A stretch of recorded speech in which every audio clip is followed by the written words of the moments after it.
অপ্রিয় বাবা, আমি আপনাকে এক আকাশসম পরিমাণ ঘৃণা করি। আপনি হয়তো নামে 5টা সন্তানের বাবা হয়েছেন, কিন্তু আসলে আপনি বাবা হতে পারেননি। আপনি আপনার বাকি 4 সন্তানের বাবা হওয়ার যোগ্যতা রাখলেও আমার বাবা হওয়ার যোগ্যতা আপনি রাখেননি। আপনি আপনার 5টা সন্তানকে সমান চোখে দেখেননি। 4টা সন্তানকে আপনি আপনার কাছে রাখছেন, আদর করছেন, ভালোবাসছেন। আর আমাকে আপনি সবসময় দূরে রাখছেন। বুঝতে শেখার পর থেকে আজ পর্যন্ত একটা ঈদ আমি আপনার সাথে করতে পারিনি। কখনো আপনার সাথে ঘুরতে পারিনি। আমার ফ্রেন্ড সার্কেলের মাঝে আপনাকে নিয়ে যেতে পারিনি। আমার কোনো বার্থডেতে আপনাকে পাইনি।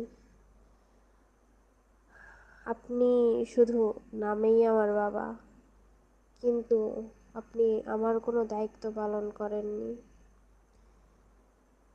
আপনাকে ঘৃণা করার যতই করা হোক শেষ হবে না। আপনার মতো বাবা যেন, দোয়া করি, আমার শত্রুরও না হয়। আমার কি ভুল ছিল? আমিও তো আপনার বাকি সন্তানদের মতোই আপনারই সন্তান। তাহলে অন্যদের আপনি আপনার কাছে রাখলেন আর আমাকে দূরে সরিয়ে দিলেন। কারণ আমার ভুলটা কি?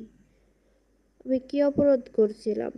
তারা একটা ফ্যামিলি পেল, আর আমি 5 বছর বয়সে নিজের মার থেকে দূরে সরে গেলাম, বাবার থেকে দূরে সরে গেলাম, নানা বাড়ি থাকলাম কেন?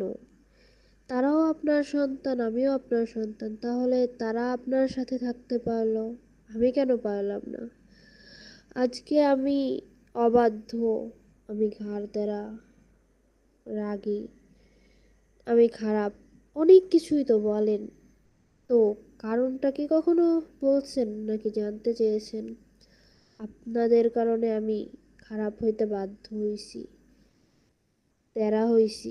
এখন আপনারাই বলেন আমি খারাপ। আগে নিজেদের দোষটা দেখেন। আমার মতো একটা মেয়ে পুরো এলাকায় ছিল না। এলাকায় 5টা মেয়ের ভিতর একটা মেয়ে আমিও ছিলাম। আপনাদের কারণে এখন খারাপ হয়ে গেছি। এখন আপনারাই বলেন আমি খারাপ, লজ্জা লাগে না?